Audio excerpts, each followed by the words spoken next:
jollof rice. I'm gonna be cooking it my Nigerian jollof rice. Alright guys, let's go.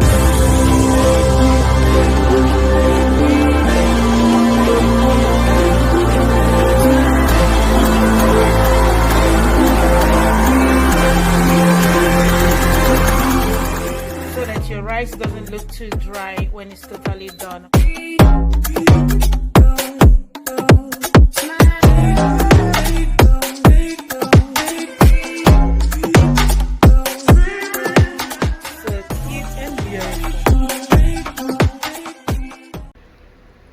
Hello family, welcome to another beautiful edition of Annie's Kitchen and Wellbeing. And in today's edition I am going to be making the famous Nigerian jollof rice. Okay, so in this jollof rice I'm gonna be cooking it my own personal way. So I'm gonna be adding stuff that I like personally, and you can always add stuff that you like personally, but all we need to make is jollof rice. Okay, so I'm gonna be using 3.5 cups of jasmine rice. You can use long grain, parboiled, is all your choice. Okay, and I'm using canola oil and coconut oil blend. I have red onion here, habanero pepper, garlic, ginger, mixed veggies. I just prefer the peas and the carrots. I have crayfish. So over here I dry boiled tomatoes and red bell pepper. I have thyme, I have curry powder, I have salt, I have Jellof Rice seasoning. It's a mixture. Okay, and I have bay leaves. Okay, this is very good for jollof rice. Okay, and over here I have paprika spice. Okay, so kind of very nice seasoning. And over here I have coconut oil. Okay, I just like the blended taste that it gives to jollof rice. Again, it's very optional, you don't have to use it. Over here I have Knorr seasoning, and I also have Maggi cube seasoning. Okay, so these are the most basic ingredients that you need to make the most famous Nigerian jollof rice. All right guys, let's go. Okay, so I have my coconut oil. I'm gonna be adding 1 tablespoon of the coconut oil to my already warmed up pot. Okay, then from there I'm gonna add some oil. Okay, so I have half cup of my cooking oil, just added it to the pot. Okay, so just want to make sure that it mixes very well with the coconut oil. Okay, now the oil is hot. I'm gonna add my already chopped onion and garlic into the oil. Okay guys, so this is the where I want the onion to be. I don't want it to be overcooked. Okay, neither do I want it to be too dry. So at this time I'm going to add the already blended and dry and cooked tomatoes. Okay, so again, this was fresh tomato. I blended it and cooked it to dry. So just added it to my pot. I'm just gonna thoroughly mix it.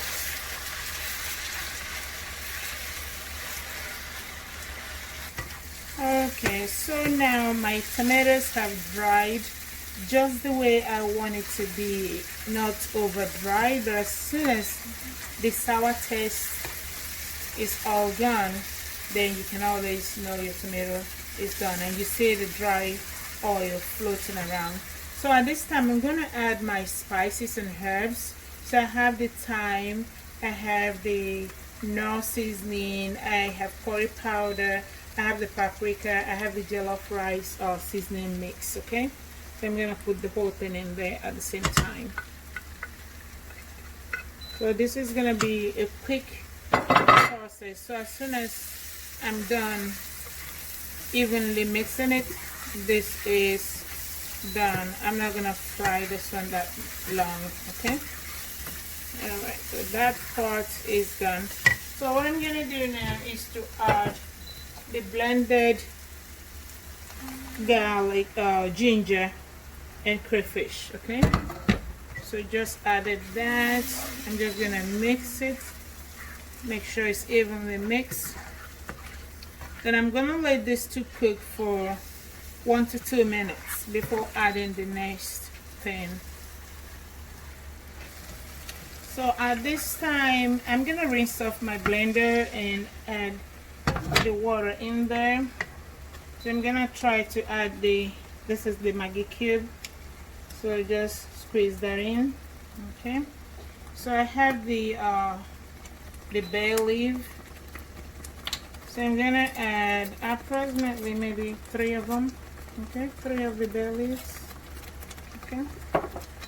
I'm just gonna turn it, and I'm gonna let this cook for about 2 to 3 minutes, and always taste for salt. Okay. All right.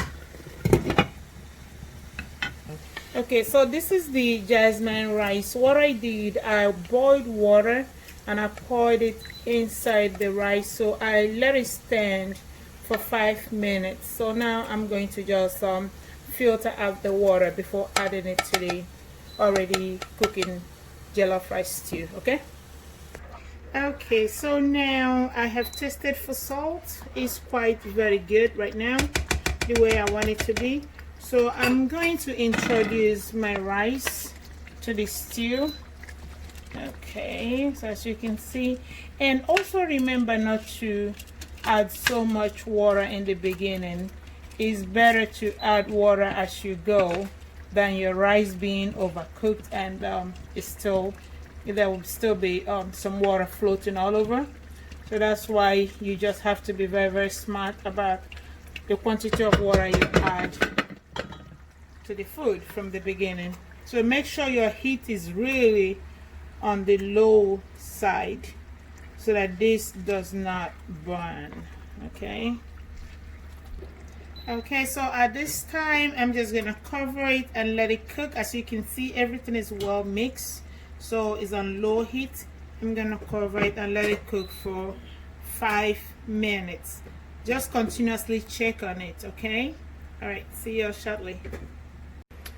Okay, so now we are going to check on our jollof rice, and always use foil paper to seal your pot. So this is going to help it to retain moisture so that your rice doesn't look too dry when it's totally done. Okay, so let's see how we are doing here. So at this time you can taste the salt, you can taste the rice and see if it's done or you need to add a little more water. Okay guys, so at this time our jollof rice is totally done. Okay, as you can see, it's looking good. The heat is off, so I'm gonna add the vegetables. Okay, that's the peas and the carrots. So I just added it, and I'm just gonna mix it and cover it. Okay, so I did not parboil these vegetables. You know, I got the frozen ones, so all I did was to just put it in a bowl and let it defrost. So this heat from the jollof rice is just gonna cook it to the right texture. Okay, so again, if you want your veggies to be all over, you can always add more vegetables, but for me, this is it. Yep, that's jollof rice from Annie's kitchen. Yep, again, I use the jasmine rice, so this is not Uncle Ben's or parboiled or any other type of rice. So the outcome of your jollof rice also depends on the texture of the rice you use. You know, the brand of the rice you use has a lot to do with it. So, and this is mine. Okay, family, we have come to the end of our jollof rice. So as you can see, I served the jollof rice in 3 different forms. Okay, so this first plate has oven grilled tilapia served with the jollof rice, and over here I have the jollof rice with fried beef. Okay, and the salad on the side. So the salad consists of lettuce, shredded carrot, cucumber, egg, and tomatoes. And my third plate has the jollof rice, grilled chicken breast, and fried ripe plantain. Okay, so these are the most famous ways you can easily serve your jollof rice without mixing words. So this looks so delicious, tastes so delicious and beautiful. Again, thank you guys for watching another beautiful edition of Annie's Kitchen and Wellbeing. I love you guys. Please stay safe. Bye.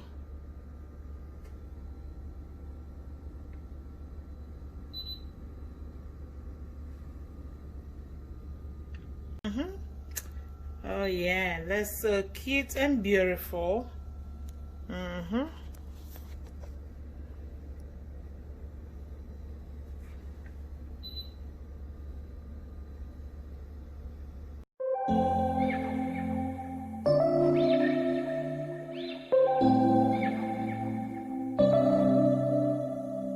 September we met, I could tell by your smile.